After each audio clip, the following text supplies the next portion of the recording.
Or Oh, the yeah. beloved John. What about the beloved John? Because there's in several traditions, in the Johannine traditions, it's his partner John that, that lays on his bosom, that he had a special loving relationship that the other disciples were jealous of, is worshipped as a true soter.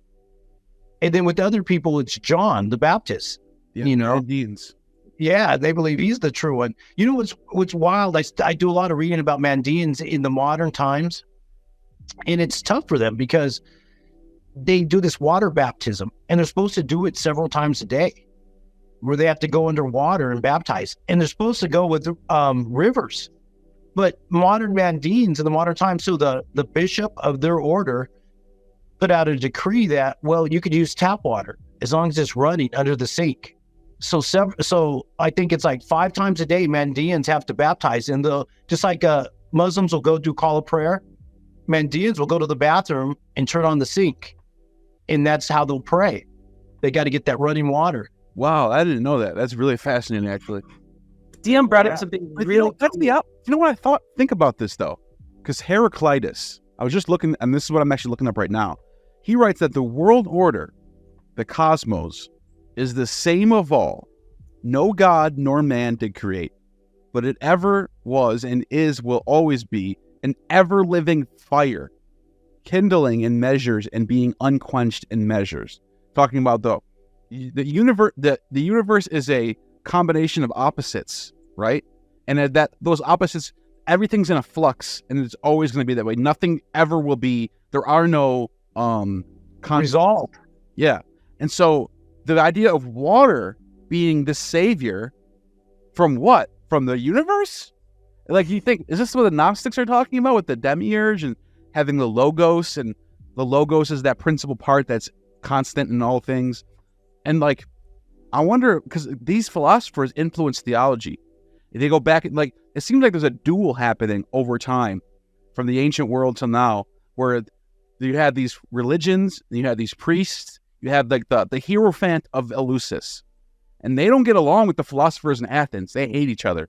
The Hierophant of Eleusis is constantly charging the philosophers with sacrilege and sending them to condemning them to death. The philosophers have this like rational mind. They're trying to figure out what this universe is, but they bounce off each other. And then you end up getting better theologies as a result. That fight of opposites creates the better religion at the end. Right. 100%. And it's interesting you bring that up, because this is a huge pet peeve of mine, because you see this in both the Greek tradition and in the Indian traditions. It's this, they don't understand, like they want to limit what a philosopher is. They want a philosopher to not be religious. In the Greek tradition, they're saying they're entirely all about this intellectual, early scientific approach, and they're devoid from religion. Not true, right? Look at someone like Heraclitus, who you just brought up. He spends 90% of his life in the temple of Artemis, right? Yeah. He's an extraordinarily religious man. And he would not see any difference between his philosophy and his religious praxis. They are the same, Did you know that Pyrrho, the founder of the school of skepticism, not only he was a student of Aristotle, first of all, and Aristotle sent him away with Alexander the Great to travel the world. He met with him. He's one of the philosophers that met with the gymnosophists, came back, went to Alexandria as a newly found city, started this new school of skepticism, very rational philosophical school. Do you know that he was a high priest? Wow. You don't know that. He was a high priest. He was given the title of pontifex, or that's Latin version of it, but like whatever the Greek version is, he was given that title of high priest by the city of Alexandria. It's something they do about to some sort of religious rite that he was a part of. And like he's a parallel philosopher. Exactly. Well, you said fire earlier. You're talking about fire. It reminds me of one of these Bible stories, because I still got to throw out one of these stories, because I'm sure people are expecting to hear something. What happened to Judas after he betrayed Jesus? There's multiple versions. One version is he hangs himself, and another version he falls down in a field. Well, Pompeius, I don't know if you know the Bishop Pompeius of yeah. He writes about. He says that what done Judas in was his penis swelled up, Really? It enlarged. He talks about it got so big and enlarged. Oh, I've heard this story before, actually. Yeah. Yeah. And Judas swells up and he smelled really bad. Yeah, and what's funny because there's a tradition of saints having it's called the odor of sanctity, where their tombs smell. And It they has can't be saints anymore when that happens. Yeah, it's like a flower smell. There's occasions where people who qualified as saints, when they died, because of the funky smell of their bodies, they couldn't. Exactly. They were sinful. So they were hiding sin the whole time. They're not a real saint. Yeah. And so supposedly he smelled so bad that even after he died, people wouldn't move into Judas's house. And the tradition of his penis swelling up and spitting out fire is now a modern tradition in a church in the Philippines. Because there's some Philippine orders that does some radical stuff. Like there's one order there that crucifixion, right? Yeah, they crucify themselves, as well as they have that one where Jesus is in a dress. But in this other one, they make these giant effigies of Judas, and they put fireworks come out of his penis, and they have this parade once a year. Wow. And then they burn the effigy of Judas, but they have a giant penis, and the fireworks come out of it. And by the way, Papias is one of the people who cites a cue or some sort of missing sayings of Jesus. So if he knew about this text that we lost, I wonder where he's getting this idea from. Maybe he's got these alternate stories about Judas flying around too. Right. In which we're looking at too is like the Syriac, the Thomas, the Gospel of Thomas, some of them, and like when Jesus was a kid, like we're going to be talking about an episode this weekend about the eunuchs and some of the recipes for creating eunuchs in the Bible. But one of the things was, the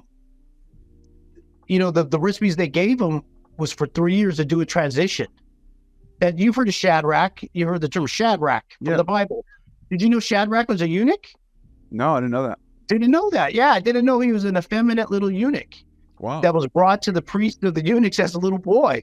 I know a lot of priests were eunuchs, though. That I do know. That was part of the ancient world where the high priest was preferred, and I'm not specifically talking about any like religion or temple, but like your priest was preferably a eunuch because the eunuch has no desires anymore. They cut off their desires. Apparently, I don't know. I'm just saying. Maybe not, huh? But yeah, I don't think that's the case. I think that's what they try to say it was, but I don't think that's the case.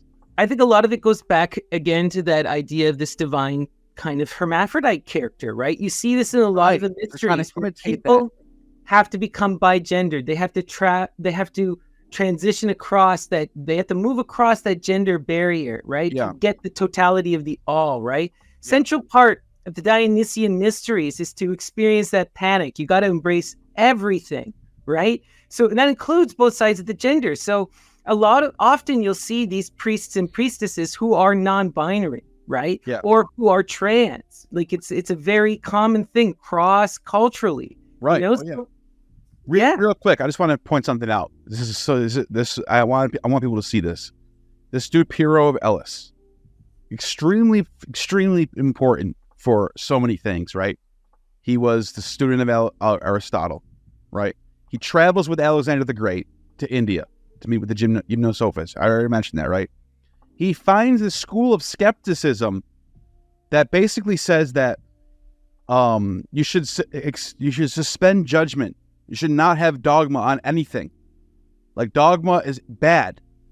Doctrines are bad. Like these are his ideas. This is where skepticism comes from him. Check this out, right? Where is it? So you would think he's like some sort of atheist, anti-religious guy. Look at this. He served as the high priest at the temple of Zeus at Olympia. He was a high priest.